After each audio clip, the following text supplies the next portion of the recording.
कई फैंस इतने emotionally invested हो जाते हैं सेलिब्रिटीज के साथ, जबकि एक सेलिब्रिटी उनको जानता भी नहीं है। और ये ऑब्सेशन बस फिल्म्स के बारे में नहीं होता, बल्कि उनकी जिंदगी के बारे में भी होता है कि वो कैसे कपड़े पहनते हैं।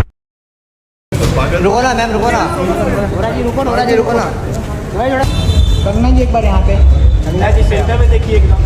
सभी चीज़ों से सोसाइटी में इनडायरेक्टली यही मैसेज जाता है कि सिर्फ गोरी या पतली लड़कियां ही अच्छी लगती हैं। There's nothing wrong with using products like this, where you can keep yourself looking young.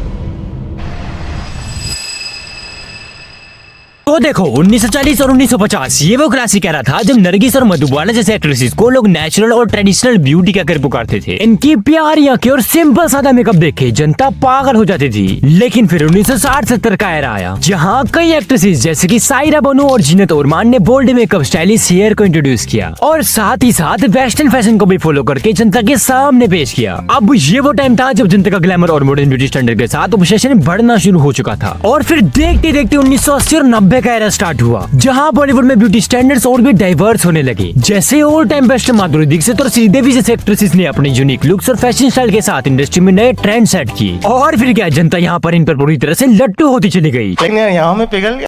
जिसके बाद भाई साहब स्टार्ट हुआ एरा 2000 जिसमें मेरे जैसे कुछ लायक लोंडे पैदा हुए। चुप करे मैनेजर। और इस एरा में बॉलीवुड का ब्यूटी स्टैंडर्ड ग्लोबली इन्फ्लुएंस करने लगा और यहीं से बॉलीवुड में वेस्टर्न कल्चर सबसे ज्यादा फॉलो होना शुरू हुआ। अब मेरी फेवरेट ऐश्वर्या राय। अरे भाई साहब मेरा मुंह निकल गई, मेरी जबान टूट गई यार।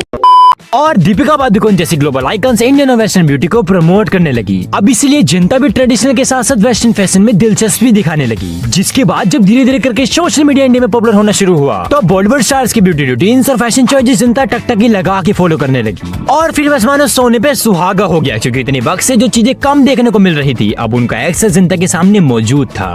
बहुत गर्मी हो रही है ना? बहुत अब ज्यादा हो रही है।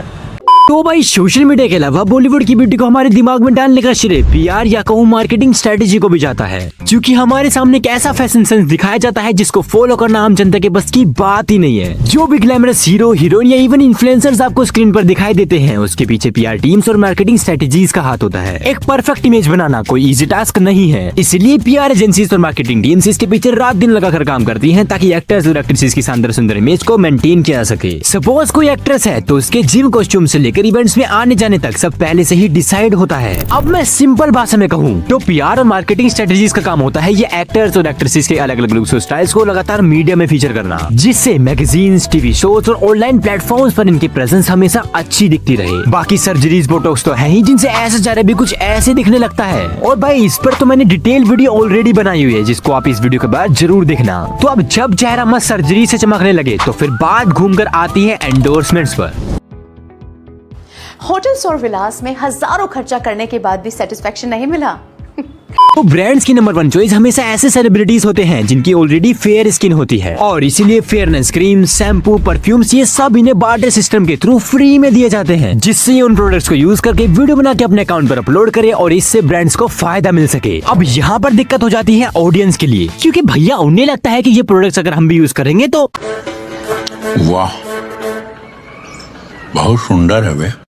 अब मैं ये नहीं कह रहा कि ऐसा नहीं होता है, हाँ होता है भाई, होता है, आई एक्सेप्टेड, लेकिन इतनी ब्यूटी आपको नहीं मिलेगी जितनी आप अपने फेवरेट स्टार को देख के इमेजिन कर रहे हो। और इसलिए हाँ फिर से ऑब्सेशन बढ़ता चला जाता है। अब इंडिया एक डाइवर्स और कल्चरली रिच कंट्री है जहाँ बॉलीवुड का इन्फ्लुएंस हमें हर जगह देखने को मिल जाता है। तुम लोग मतलब यूपी, हरियाणा, मुंबई कहीं चले जाओ तुम्हें बॉलीवुड का इन्फ्लुएंस जरूर देखने को मिल जाएगा। यहाँ तक कि इन्फ्लुएंस इतना तगड़ा होता है कि अगर कोई नई मूवी रिलीज होती है तो लोग सिर्फ उसकी स्टोरी या सॉन्ग्स को एंजॉय नहीं करते बल्कि उसमें दिखाई गई ब्यूटी स्टैंडर्ड्स को भी फॉलो करने लग जाते हैं। जैसे कि 2003 में आई तेरे नाम। भाई साहब जब ये मूवी रिलीज हुई थी ना तो लोग सच में सलमान खान की वो मिड पार्टीशन वाली हेयर स्टाइल को रखने लग गए थे। या फिर 2019 में आई कबीर सिंह ले लो, जिसके आने के बाद लोगों ने सच में शाहिद के फैशन स्टाइल को फॉलो किया। और ऐसे ही हमें अब 2023 में एनिमल के साथ भी देखने को मिला। तो अब हम कह सकते हैं कि कल्चरल और सोशल फैक्टर्स ने बॉलीवुड ब्यूटी को बढ़ाने में बहुत इंपॉर्टेंट रोल प्ले किया। एक्ट्रेसेस की परफेक्ट स्किन, शाइनी हेयर और स्लिम फिगर ने एक ऐसी इमेज क्रिएट कर दी है जिसको आज की डेट में हर एक लड़की अचीव करना चाहती है, चाहे फिर इसकी जेब अलाउ करे या फिर नहीं। और अब तो जैसे कि मैंने बताया सोशल मीडिया की होने की वजह से ये ऑब्सेशन और भी बढ़ चुका है। इंस्टाग्राम ले लो, ट्विटर ले लो, यूट्यूब ले लो, ये सारे कुछ ऐसे प्लेटफॉर्म्स हैं जहाँ पर आपको बॉलीवुड स्टार से कुछ ब्यूटी सीक्रेट्स और रूटीन सब देखने को मिल जाएंगे। चिढ़ाते हैं साले। और ऑब्सेशन तो भाई साहब इस हद तक है कि इनकी वीडियोस और फोटोज को देख के ही लोग उन्हें कॉपी करने की कोशिश करने लगते हैं ताकि वो भी अपने फेवरेट स्टार जैसे दिख सके। बाकी एक बार कमेंट करना मैं कैसा दिखता हूँ। तौबा तौबा तौबा, थारा मूड खराब कर दिया।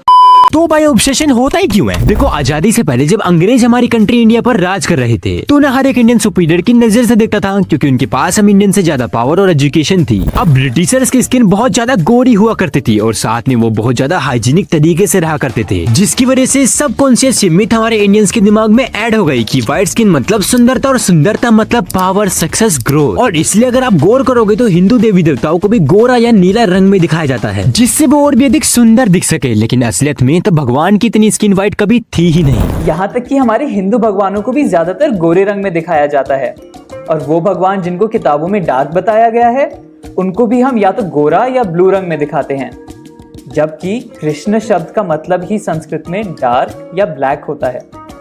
दूसरी तरफ राक्षसों को हम हमेशा काले भेस में दिखाते हैं।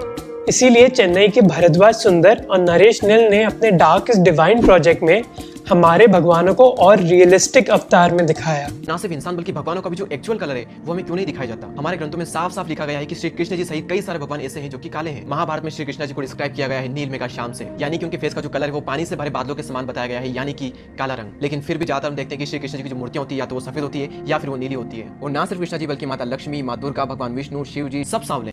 अब जब एक्ट्रेस और एक्ट्रेसेस ने अपने आप को प्रमोट करने के लिए अपनी ब्यूटी का सहारा लिया और इसका नतीजा ये निकला कि आज के समय में हर किसी को टाइगर श्रॉफ जैसी बॉडी चाहिए, अनन्या पांडे जैसी स्किन और वामिका जैसी आंखें, जिससे दिक्कतें भी बहुत हैं क्योंकि खासकर लड़कियां अपने दिमाग में ये स्टैंडर्ड सेट कर लेती है कि अगर मैं इन सब जैसी नहीं दिखूंगी तो किसी को इम्प्रेस नहीं कर पाऊंगी। तो इसीलिए ये ध्यान रखना कि अगर इस हिसाब से देखा जाए तो जॉनी लीवर, मनोज बाजपेयी, नवाजुद्दीन सिद्दीकी जैसे कलाकार कभी सामने उभर कर आते ही नहीं। और एहसास दिलाया कि मेरे सामने इस तरह कास्ट नहीं हो सकते, बट मैंने इस पे फोकस नहीं करता हूँ। तो मेरा तो वही वाला जवाब है, मैंने पहले भी फोकस इन सब चीज़ों पे नहीं किया था।